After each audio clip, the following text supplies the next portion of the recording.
So children, now we will talk about the features of partnership.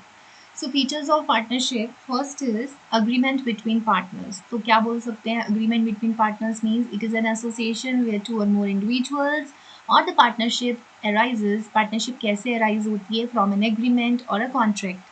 So agreement जो है it become the basis of the और association between the partners की partners जो है वो मिलजुल कर काम करेंगे और ऐसा एग्रीमेंट जो है वो रिटर्न भी हो सकता है and it can be oral agreement but it is advisable to make a return agreement because आने वाले टाइम में हो सकता है कि कोई पार्टनर अपनी कही हुई बात से बदल जाए सो it should be written. It is advisable to make a written agreement and it is always good to have a written agreement so that controversies avoid हो सके, disputes avoid हो सके, misunderstandings avoid हो सके and partners के पास एक एक copy ज़रूर होनी चाहिए अपने agreement की. Next is two or more persons. So here we can say कि minimum members कितने चाहिए? Two and maximum की limit जो है ना according to the company's miscellaneous rules 2014 partnership जो है it shall be form consisting of more not more than 50%. So limit जो है नाउ अब जो लिमिट है वो 50 कर दी गई है फिलहाल. Now the next is sharing of profits.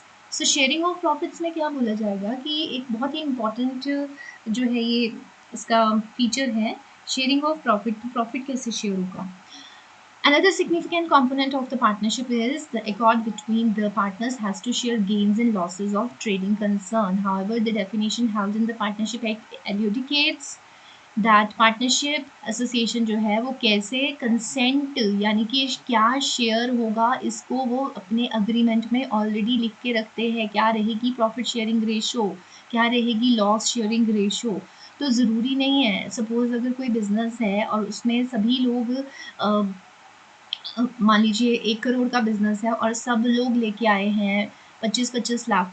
4 लोग अगर 25-25 लाख लाए हैं तब तो हो सकता है कि आप में से या उनमें से कोई एक पार्टनर जो है वो पूरी मैनेजमेंट देखता है. तो हो सकता है वो प्रॉफिट ज़्यादा शेयर रखा गया हो उसका एग्रीमेंट में.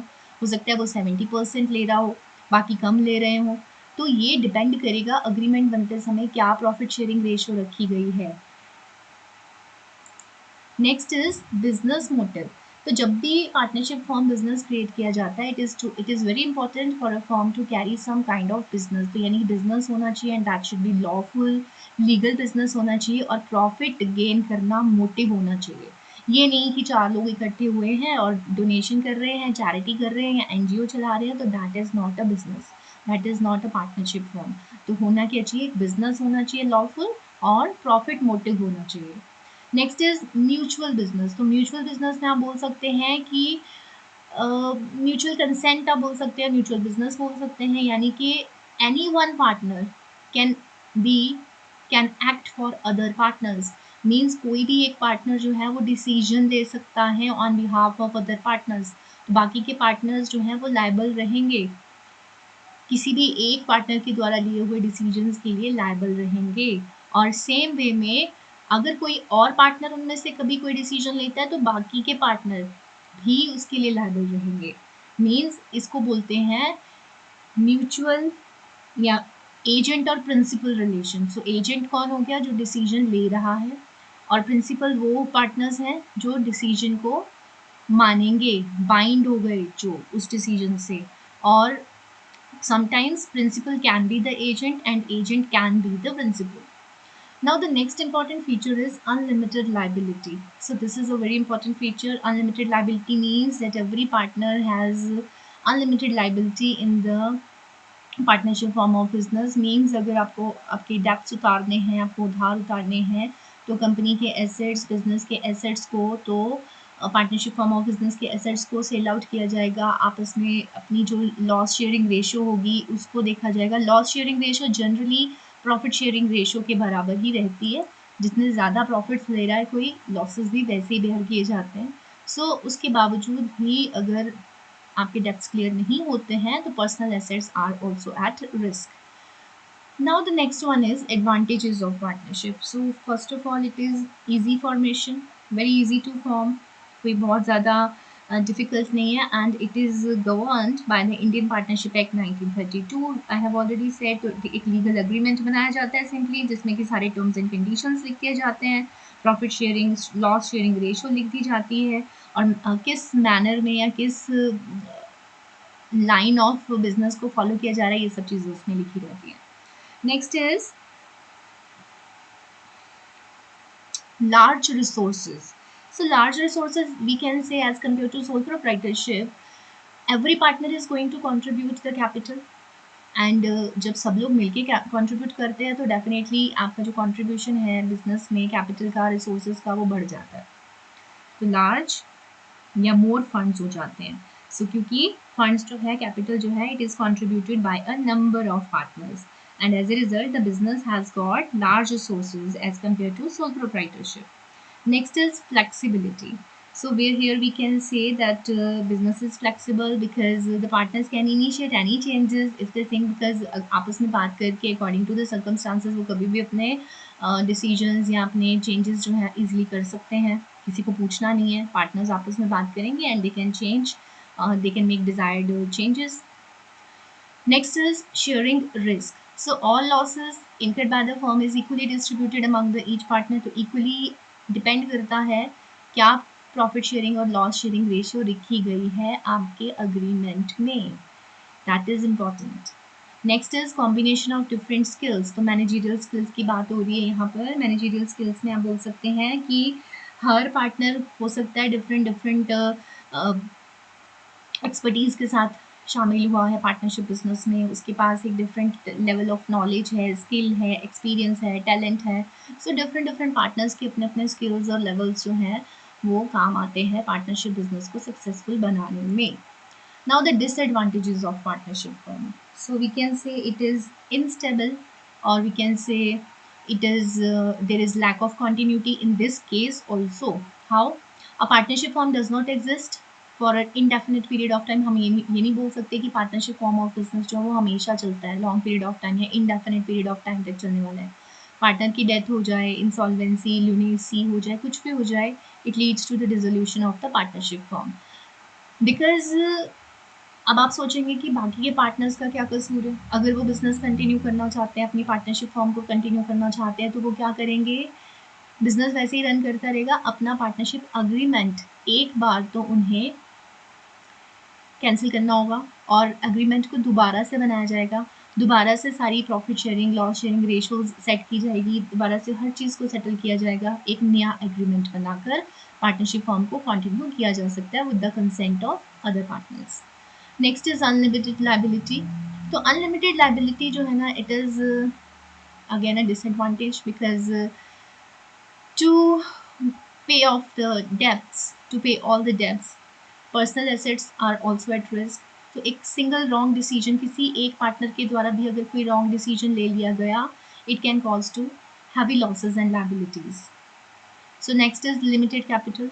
तो अब देखिए लार्ज नंबर या मैक्सिमम नंबर ऑफ मेंबर्स के ऊपर एक लिमिट कर दी गई है कि आप 50 से आगे नहीं जा सकते. तो अगेन एक रिस्ट्रिक्शन हो गया, आप कितनी कैपिटल रेज कर लोगे, एक लिमिट है इसकी भी. So limited capital. No legal status. So यहाँ बोल रहे हैं कि पार्टनरशिप बिजनेस जो होता है ना, उसे आप बोल सकते हो कि रजिस्टर कराना is not compulsory. So partnership form अगर रजिस्टर नहीं हो रही है, मोस्टली लोग नहीं करवाते हैं, तो it doesn't have a legal status like a joint status और जॉइंट स्टॉक कंपनी या लिमिटेड लाइबिलिटी पार्टनरशिप या कंपनी फॉर्म ऑफ बिजनेस जो है, तो लीगल स्टेटस नहीं है इसका. तो लीगल स्टेटस नहीं है तो क्या होगा, कोई जो आप, और लीगल स्टेटस क्यों नहीं बना, क्योंकि हमने कोई अपने अकाउंट्स पब्लिश नहीं किए, लोगों को अपने अकाउंट्स नहीं दिखाने हैं, तो लोग हम पे इजीली ट्रस्ट भी नहीं करते हैं, लोगों का कॉन्फिडेंस भी नहीं आएगा. तो लीगल स्टेटस ना होने की वजह से बहुत सारे हमें जो है नेगेटिव इफेक्ट्स जो है वो फेस करने पड़ते हैं. And in a partnership form it is not easy to transfer ownership. Ownership means आप उत्तराधिकारी जो है नेक्स्ट किसी को बनाएंगे, वो आप इतनी आसानी से नहीं कर सकते. हर पार्टनर की कंसेंट ज़रूरी है in order to transfer ownership. आप नेक्स्ट ओनरशिप अपनी किसको देना चाहते हैं, उसके लिए आपको बाकी के पार्टनर्स की कंसेंट लेनी बहुत ज़रूरी होती है. Now the next is type of partners. So type of partners के लिए first one is active partner. Very easy to understand. Active partner कौन होते हैं, वो actively participates in the management of the organization. जो मैनेजमेंट देखता है, day to day activities देखता है, हर काम देखता है, और एक बात आपने याद रखनी है, सभी टाइप्स ऑफ पार्टनर्स की लायबिलिटी अनलिमिटेड रहेगी, and in case of insolvency personal assets जो हैं वो भी यूज़ की जा सकती हैं to pay off the dates अगर वो इंसॉल्वेंट हो गया है। और एक एक्टिव पार्टनर जो है वो कैपिटल भी लेके आता है और प्रॉफिट्स भी शेयर करता है और लॉसेस भी शेयर करता है। Means he is actively participating, नाम से ही पता चल रहा है। नेक्स्ट इज स्लीपिंग और डॉर्मेंट। स्लीपिंग और डॉर्मेंट पार्टनर जो होता है ना वो टोटली अपोजिट होता है एक्टिव पार्टनर से। मीन्स वो कैपिटल कंट्रीब्यूट कर रहा है but he does not participate in the management. वो पार्टिसिपेट ही नहीं कर रहा है मैनेजमेंट में, वो कुछ नहीं कर रहा है बिकॉज उसने सिर्फ कैपिटल इन्वेस्ट किया है। सो इन केस लेकिन उसकी भी लाइबिलिटी अनलिमिटेड है, और अगर इंसॉल्वेंसी है तो उसके भी पर्सनल एसेट्स यूज़ किए जाएंगे। एंड ऐसा क्यों है? क्योंकि वो भी कैपिटल लेके आया है and he is also sharing the profits and losses also. Next is secret partner. तो सीक्रेट पार्टनर के लिए आप बोल सकते हैं एक ऐसा पार्टनर, कई बार लोग होते हैं नहीं चाहते कि आउटसाइडर्स को या आपकी सोसाइटी में किसी को पता हो कि हम आपके पार्टनर हैं, तो they want their name to be hidden, to be secret. So secret partner again has unlimited liability, and in case of insolvency या कुछ भी लॉसेज हो रहे हैं या कोई डेप्स पे करने हैं, अगेन ही इज रिस्पॉन्सिबल। उसको भी कैपिटल लेके आनी है, वो भी एक्टिवली पार्टिसिपेट करेगा, डिसीजंस लेगा, मैनेजमेंट में पार्टिसिपेट करता है। तो साथ के साथ लेकिन एक ही कंडीशन है कि वो अपना नेम जो है वो पब्लिक नहीं करता है, अपने आप को सीक्रेट रखता है। Next is nominal partner. Nominal partner ऐसे लोग होते हैं जो कि रियल पार्टनर्स नहीं होते एक्चुअली में।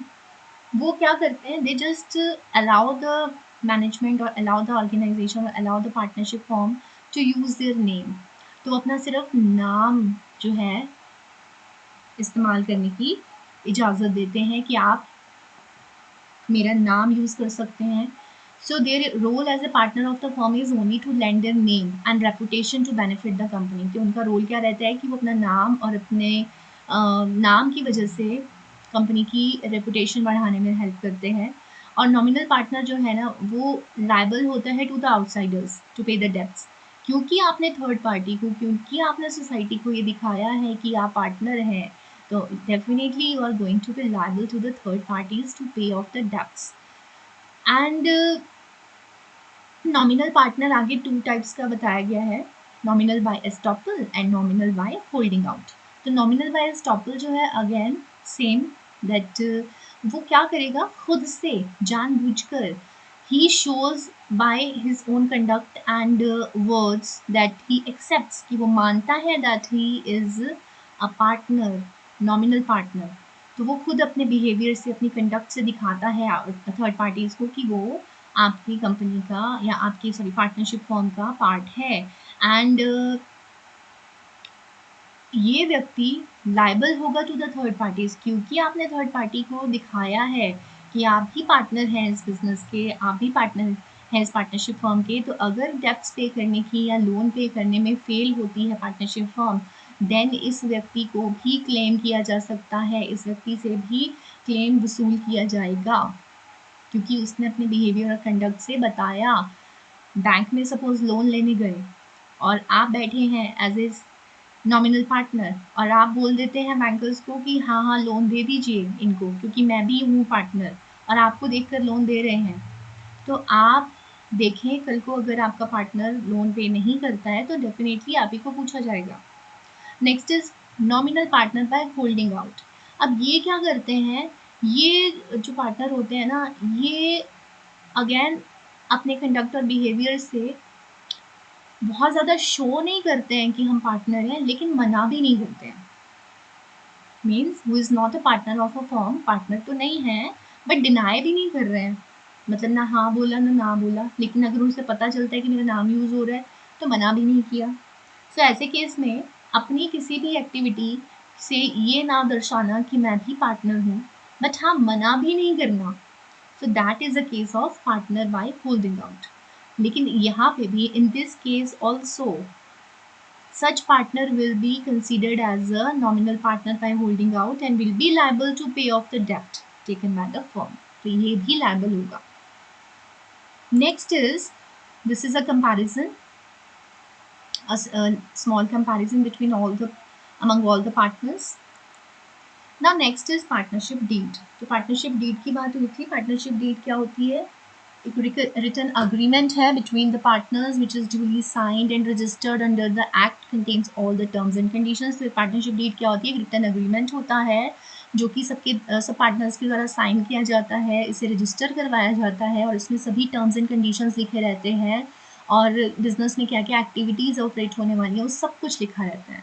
एंड पार्टनरशिप जो है एक रिजल्ट है, सामने आती है इस एग्रीमेंट के थ्रू। And it is essential that there must be some terms and conditions agreed upon by all the partners. तो ये बहुत ज़रूरी रहता है कि कुछ टर्म्स एंड कंडीशंस हों जिस पर सभी पार्टनर्स जो है वो अग्री करें। And such terms and conditions must be the written और ओरल। तो ये रिटन भी हो सकता है, ओरल भी हो सकता है। और ये लॉ जो है वो ये क्या कहता है कि it is not mandatory to have a written agreement, कि रिटन एग्रीमेंट बनाना मैंडेटरी नहीं है, but it is advisable to have the written agreement to avoid the future disputes। The partnership deed जो है उसमें क्या क्या कंटेंट्स रहते हैं? Name and address of the partnership firm, name and address of all the partners, nature of business of the firm, capital contribution by each partner, interest on capital, salaries of partners, profit sharing ratio among partners, drawings हैं, interest on drawings हैं, method of valuation of goodwill and its treatment. तो ये सारी चीज़ें पहले से लिखी रहती हैं। कमेंसमेंट मीन्स कब शुरू हुआ पार्टनरशिप आपका, ड्यूरेशन कितने समय से आप कर रहे हैं, accounting period of the firm आपने क्या लिया है, क्या आपने अकाउंटिंग ईयर को लिया है, method of recording of firms accounts, आप किस मेथड्स को फॉलो कर रहे हो, and whether the firms books will be audited और नॉट, आप अपने फर्म के बुक्स ऑफ अकाउंट्स को ऑडिट करवाओगे कि नहीं, ऑडिट करवाओगे तो क्या रहेगा आपका मोड ऑफ ऑडिटर्स अपॉइंटमेंट, आप कैसे हायर करोगे auditors, and rules to be followed at the time of admission. जब एडमिशन होगा पार्टनर्स का तो क्या रूल्स रखे जाएंगे, and rules to be followed at time of settlement of outgoing partners, जो छोड़कर जा रहे हैं पार्टनर्स उनके लिए क्या रूल्स रहेंगे, बैंक अकाउंट डिटेल्स क्या रहेंगे, and settlement of disputes etcetera. So this is written all written in the partnership deed। Registration of partnership form. बात हुई थी कि पार्टनरशिप रजिस्टर नहीं होती है, ज़रूरी नहीं है, बट स्टिल यहाँ बोल रहे हैं कि अगर आप अनरजिस्टर रखते हैं अपनी फर्म को तो आपकी फर्म को कुछ ना कुछ डिसेबिलिटीज़ या कुछ ना कुछ नुकसान हो सकते हैं। एंड फर्स्ट वन इज़, अगर आपने अपनी फर्म रजिस्टर नहीं करवाई है then you cannot file a suit in court of law against the third parties. तो आप किसी अपनी सप्लायर से, किसी अपने आउटसाइडर के साथ, थर्ड पार्टी के साथ अगर आपका कोई डिस्प्यूट है, कोई इशू हो गया है तो आप कोर्ट केस नहीं कर सकते हैं बिकॉज आपने रजिस्टर नहीं करवाई है अपनी पार्टनरशिप फॉर्म। और दूसरा, अगर हो सकता है थर्ड पार्टी के साथ कोई इशू नहीं है, आपस में पार्टनर्स के बीच में कोई इशू हो गया है, तब भी फर्म जो है वो पार्टनरशिप या पार्टनर्स के साथ कोई, क्योंकि आपको पता है कि business is a separate legal entity, business जो है वो एक सेपरेट लीगल एंटिटी होती है अपने पार्टनर्स के कंपैरिजन में। तो बिजनेस क्या करता है, केस कर सकता है, पार्टनरशिप फर्म जो है अपने नाम से केस कर सकती है पार्टनर्स को, लेकिन अगर आप रजिस्टर्ड नहीं है, आपकी फर्म रजिस्टर्ड नहीं है तो ऐसा पॉसिबल नहीं है। ऐसे ही अगर किसी पार्टनर को कोई इशू है पार्टनरशिप फर्म के अगेंस्ट फेस करना है तो वो भी नहीं हो पाएगा। So that's all for this video. Thanks for watching.